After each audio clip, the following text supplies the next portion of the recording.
A while ago, I made a video about this game right here, as in a 1970 battle between the Buffalo Bills and the New York Giants. You can learn more about that game by clicking the card in the upper right corner. However, the controversy behind that game involved what happened to the visiting team on their way to the stadium. It's important for any team to have ample time to prepare. You want to get to the venue before the game starts, so you can go through your routine, stretch, walk through a few plays, go over the final game plan one more time, appropriately tape up your body, and all of that fun stuff. There's a reason that you see players warming up and arriving at the venue hours before the game.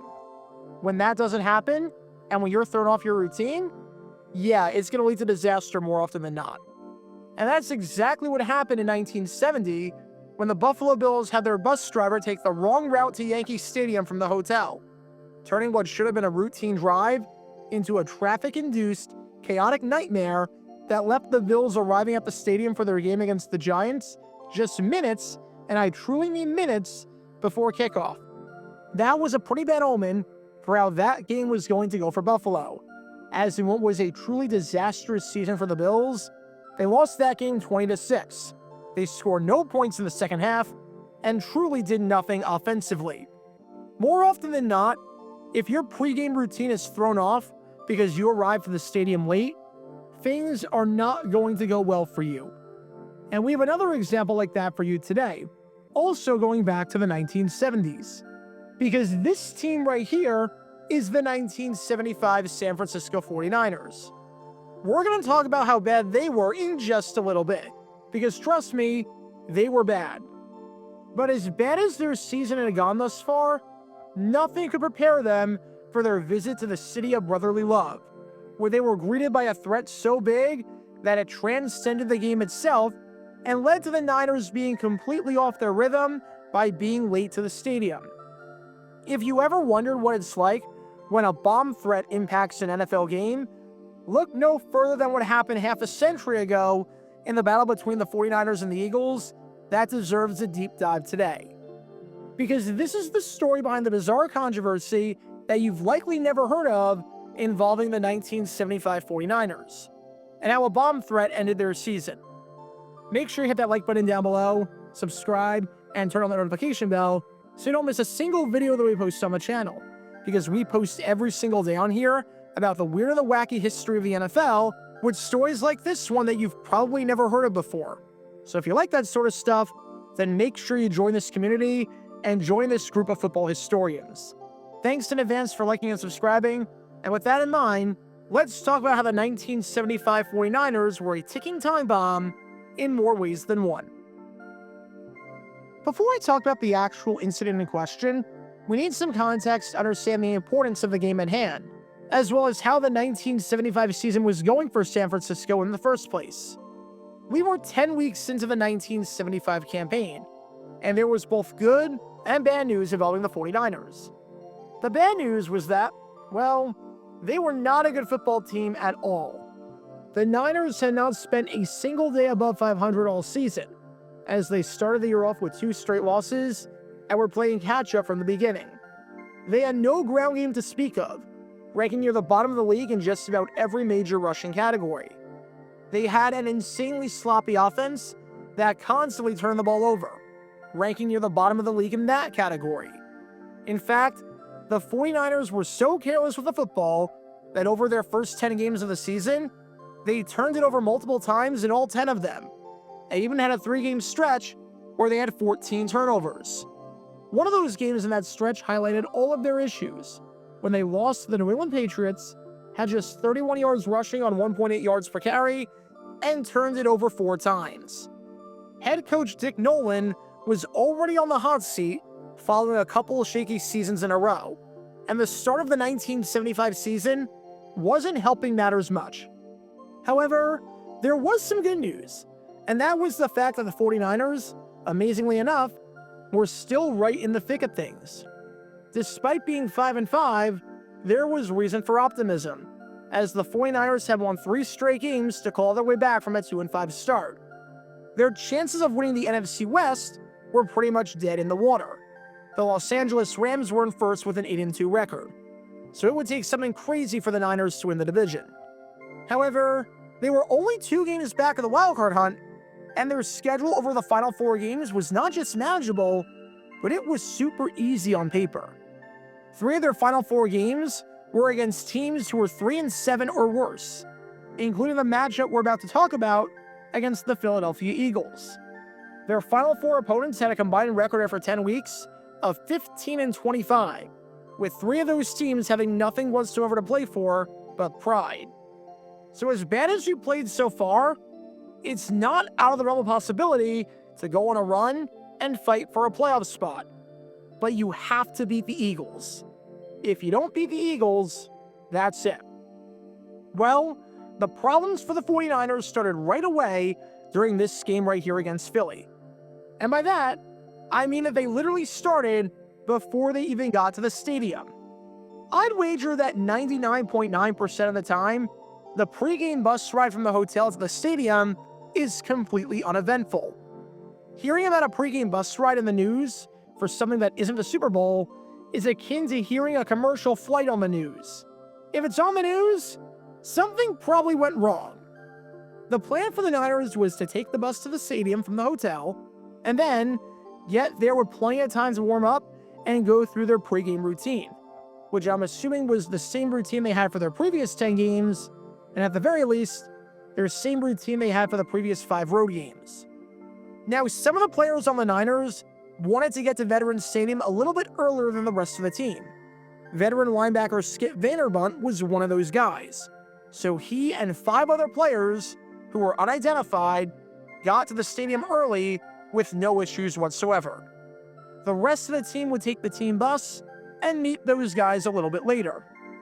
And as the clock ticked by and the minutes kept passing, the 49ers only had 6 guys on the field.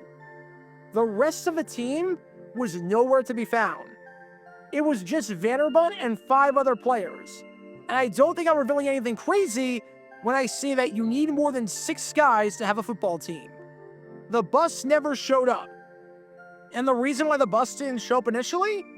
Turns out there was a bomb threat.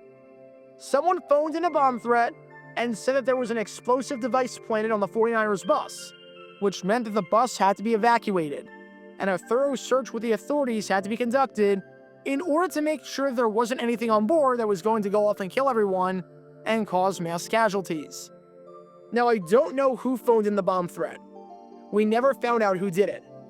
I don't know if it was a lunatic who just liked calling in bomb threats, or if it was a deranged 49ers fan who was furious about the state of the team, or if it was a deranged Eagles fan who was trying to give his team a competitive advantage for some reason and thought that phoning in a bomb threat to the 49ers was a good idea. Even though the Eagles were 3-7 and the game meant nothing to them, and it actually might be more beneficial in the long run if you lose. Not that there is ever an excuse for placing a bomb threat. They never caught the person that made the phone call. I dug high and low. I couldn't find anything. But regardless of who did it, it was clear. There was the threat of an explosive device on the 49er bus. The good news is that when the authorities came on board and did a thorough search of the vehicle, they found absolutely nothing. It was a false alarm. The bus was perfectly fine and nothing was going to happen. There was no bomb and everyone on the Niners was going to live, thank God. The bad news, though, was that because of this bomb threat, the 49ers couldn't get to Veterans Stadium on time. This was a thorough search of the bus. They had to check every possible corner and crevice and whatnot. And because of this, when the Niners were finally cleared to leave, it was past the time that they were supposed to be at the stadium. This meant that their routine was off. There was going to be some game day traffic, and the team arrived just a few minutes before they were set to square off against the Eagles. While they were able to do some pregame warm-ups, it was nowhere near as extensive as what they were used to. As Skip Vanderbunt, one of the 6 who got to the venue early because he didn't take the bus, said on the incident, "We didn't know what had happened. When the team didn't arrive, we kidded that they might let us go ahead with a 6-man team." And remember, this was 1975. You couldn't just put in a phone call and see what was going on. The Niners were truly in the dark, the 6 guys there at least, about what was going on with the rest of the team. It was a bizarre situation in so many ways. And as you can probably tell from all the lowlights of the game that you've been watching, yeah, the bomb threat was definitely a pretty bad sign for how this game was going to go. Nothing about this game was remotely competitive.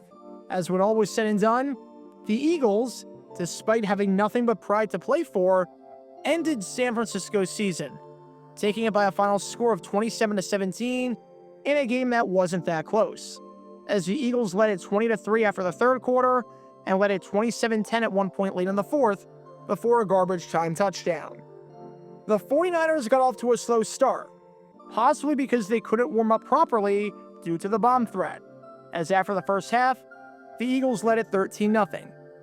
Mike Barella, the quarterback of the Philadelphia Eagles, who somehow made the Pro Bowl that season against all odds, which you can learn more about by clicking the card in the upper right corner, had arguably the best day of his career, throwing for 241 yards and 3 touchdowns while completing 64% of his passes and having a passer rating just a hair under 100. And remember all the struggles I mentioned earlier involving the San Francisco 49ers and their inability to hold on to the football? That was definitely on display here, as the Niners turned it over a season-high 7 times, throwing 3 interceptions and losing 4 fumbles. When you turn it over 7 times, and when you're -5 in the turnover column, you're not going to win too many games. For some perspective, at that point in NFL history, there had been 41 games where a team turned it over 7 times and was -5 in the turnover column. Of those previous 41 games, the team that turned it over 7 times and was -5 in turnover margin won just 2 of them. Not exactly a recipe for success for the 49ers, if I do say so myself. The loss dropped the Niners to 5-6. It ended their 3-game winning streak and led to San Francisco, despite an easy schedule on paper, completely collapsing, ending the year at 5-9 and making wholesale changes for the following year in 1976. If there was no bomb threat during this game, do the 49ers win? Do the Niners play better? At the very least, do they start the game better? It's all speculative. Who's to say? Having said that, there is something to the idea of needing to be in rhythm and needing to be in a routine. If you have a morning routine and it gets thrown off because something happens, like you get an emergency phone call, or something in your house broke, or your car won't start, your whole day is thrown off. And that's exactly what happened here with the 49ers. I'm not saying that without the bomb threat, the Niners win the game, but I am saying it definitely didn't help. The 1975 season for the 49ers was a disaster in more ways than one, and nothing highlighted that more than what could only be described as an explosive start to their Sunday against the Philadelphia Eagles. Because on November 30th, 1975, when the 49ers played the Eagles, everything was going to destruct in more ways than one. Be sure to like and subscribe if you have not done so already, as it helps the channel out a lot, and check out my other channels, JG8 for the history of college football, JG7 for the history of baseball, and JG9 News, where we talk about all things happening in the NFL.